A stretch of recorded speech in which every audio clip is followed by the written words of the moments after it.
क्योंकि यहाँ पे पहले बहुत कचरा था और यहाँ पे बच्चे खेल भी नहीं पाते थे पहले, और बदबू के कारण है ना हमें बहुत ज़्यादा डिस्टर्ब होता था यहाँ पे। पुलिसों ने बहुत रोका, भजनलाल जी को मैंने ज्ञापन दिया।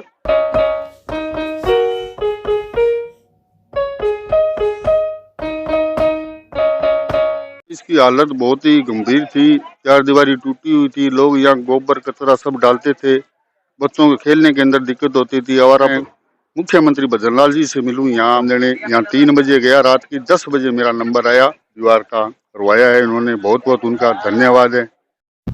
सिस्टम की उदासीनता पर भारी पड़ा पिता पुत्री का जज्बा और राजकीय उच्च माध्यमिक विद्यालय डबरवाड़ा नई खुंजा एक तरह से चमका। इसकी कहानी आपको हम बताएंगे कि आखिरकार कैसे इस विद्यालय के अंदर सुधार के जो आयाम हैं, कदम हैं, वह बढ़ते नज़र आए। कहते हैं कि अगर इरादे बुलंद हो और समाज को बदलने की जिद हो तो बड़े से बड़ा बदलाव भी मुमकिन बन जाता है। कुछ ऐसा ही कर दिखाया हनुमानगढ़ जंक्शन की नई खुंजा क्षेत्र की रहने वाली होनहार बेटी कंचन शर्मा और उनके पिता बलदेव शर्मा ने। जिस सरकारी स्कूल के परिसर को लोग गंदगी का ढेर और नशेड़ियों का अड्डा मानकर वहां इसको छोड़ चुके थे, उसे इस पिता पुत्री के अटूट संकल्प ने एक सुंदर, सुरक्षित और हरे भरे मैदान में तब्दील कर दिखाया। लेकिन इस सुनहरे बदलाव के पीछे एक कड़वा सच यह भी है कि जहां स्थानीय निवासियों ने इस प्रयास को पलकों पर बिठाया, वहीं शिक्षा विभाग की घोर उदासीनता ने एक बार फिर निराश भी कर दिया है। समस्याओं का गढ़ यह बन चुका था डबरवाला स्कूल। हनुमानगढ़ जंक्शन के नई खुंजा एरिया में स्थित सरकारी स्कूल सभी बदहाली के अंश हो रहा था। स्कूल की चारदीवारी टूटी होने के कारण स्थिति बद से बदतर हो चुकी थी। बच्चों की सुरक्षा पर भी संकट था। दीवार न होने से स्कूल में पढ़ने वाले और आसपास के खेल कूद करने वाले मासूम बच्चों के लिए हर वक्त हादसे का डर बना रहता था।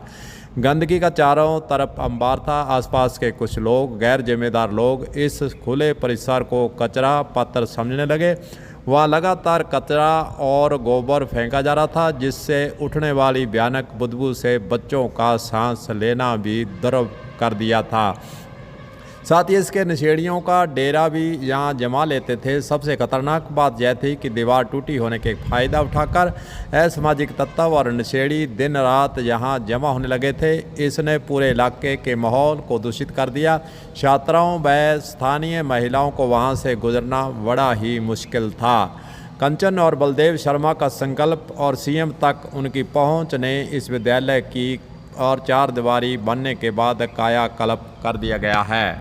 कंचन शर्मा, जो कि इसी विद्यालय की छात्रा है, उनके द्वारा मुख्यमंत्री हनुमानगढ़ आने पर जब भजनलाल यहाँ आए तो उनसे मुलाकात वे करती हैं, मुख्यमंत्री को ज्ञापन सौंपती हैं। ज्ञापन सौंपने के बाद फिर यहाँ पर जो है कलेक्टर के माध्यम से, अधिकारियों के माध्यम से यहाँ चार दीवारी का काम होता है। चलिए सुनते हैं कंचन शर्मा से कैसे मुख्यमंत्री से मिलने की उन्होंने अपने मन के अंदर सवाल उठाए, कैसे वे समस्या को लेकर पहुँची, कैसे वे मुख्यमंत्री से मिली, कैसे फिर उनकी बातचीत हुई, क्या मुख्यमंत्री ने भाषण दिया और कैसे काम हुआ।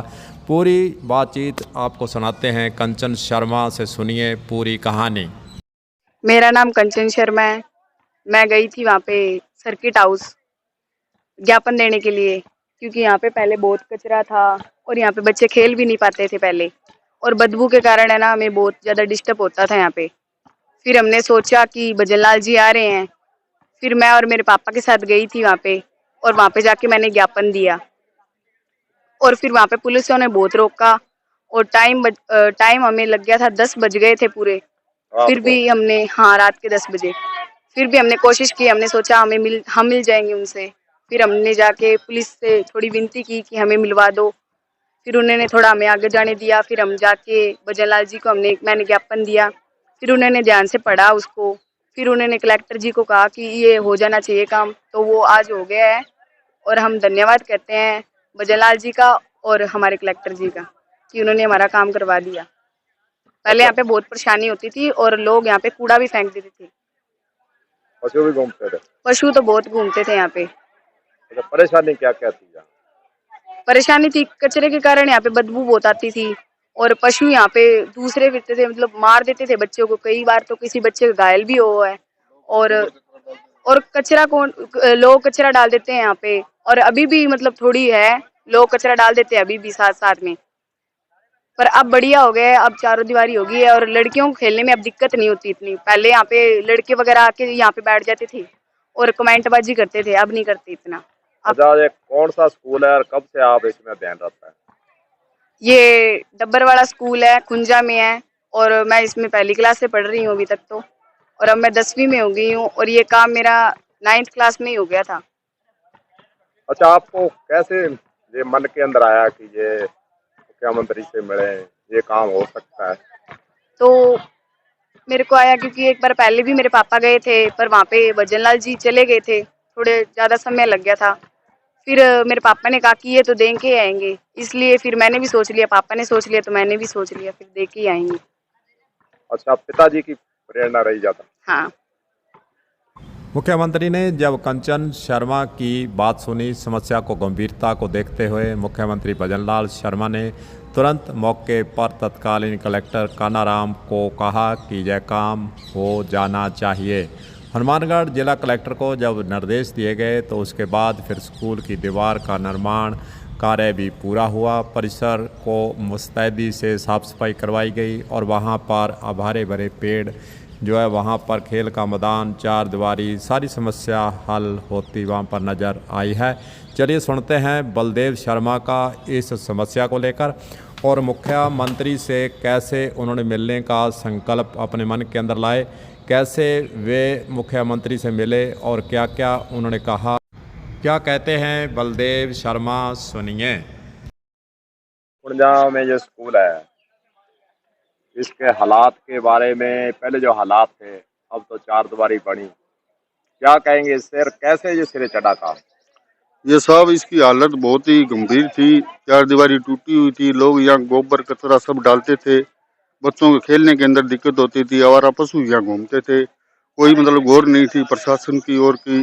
कहते थे वाणागानी करते थे, कोई काम नहीं होता था। तो मेरे को दिमाग में आया कि मैं मुख्यमंत्री भजनलाल जी से मिलूं। यहाँ भजनलाल जी राजवी प्लेस में आए थे, तो वहाँ मैं गया मिलने के लिए लड़की को लेके। सर्किट हाउस राजी प्लेस में पहले मैं गया था, वहाँ से वो निकल गए थे। उसके बाद में 7-8 महीने के बाद के अंदर भजनलाल जी फिर सर्किट हाउस के अंदर आए, वहाँ मैं लड़की को लेके गया और भजनलाल जी को ये ज्ञापन दिया भी, साहब ऐसी ऐसी ये बात है, लड़कियों का स्कूल है, बहुत दिक्कत हो रही है, हमारा लड़के घूमते हैं यहाँ, कमेंट करते हैं, तो ये मेरे को अच्छा नहीं लगा था। तब मैं लड़की को लेके ज्ञापन देने यहाँ 3 बजे गया, रात की 10 बजे मेरा नंबर आया, तो मैं भजनलाल जी को ये ज्ञापन दे के आया। तो भजनलाल जी ने कलेक्टर कानाराम जी को ये कहा और ये काम दीवार का करवाया है इन्होंने, बहुत बहुत उनका धन्यवाद है। आज ये बहुत ही अच्छी लग रही है दीवार, बच्चे खेल रहे हैं, हरे भरे पेड़ हैं, पहले कुछ नहीं था यहाँ पे, और सुविधा हो गई। अब बहुत सुविधा हो गई, बहुत ही अच्छा लग रहा है, मेरे को भी बहुत अच्छा लग रहा है। बहुत बहुत धन्यवाद भजनलाल जी का, हाथ जोड़ के विनती है, ऐसे ही काम करवाते हैं। क्या नाम आपका? मेरा नाम है सर बलदेव शर्मा, सोनोप Chanram Sharma, ward number 3, Nai खुंजा, Hanumangarh junction. अपनी छात्रा कंचन शर्मा और उसके पिता बलदेव शर्मा को सुना, कैसे उन्होंने इस विद्यालय की दिशा और दशा को बदलने का काम किया है। शिक्षा विभाग ने इस होनहार बच्चे को सम्मान देना तो दूर, एक धन्यवाद पत्र तक देना मुनासिब नहीं समझा है। यह बेहद गंभीर और दुख का विषय भी है जब कोई नागरिक या युवा अपने स्तर पर सरकारी तंत्र को सुधारने के लिए इतनी बड़ी जंग लड़ता है, तो विभाग की ऐसी अनदेखी उनके हौसलों को तोड़ने का काम कर देती है। आखिर विभाग ऐसे कर्मचारियों को सम्मानित करने में इतनी संकीर्ण सोच क्यों रखता है, सबसे बड़ा सवाल यह भी पैदा होता है। कंचन शर्मा और बलदेव शर्मा ने यह साबित कर दिया कि सजग नागरिक चाहे तो व्यवस्था को झुकना भी पड़ता है। नई खुंजा का यह सरकारी स्कूल आज कंचन के संघर्ष की जीती जागती मिसाल है।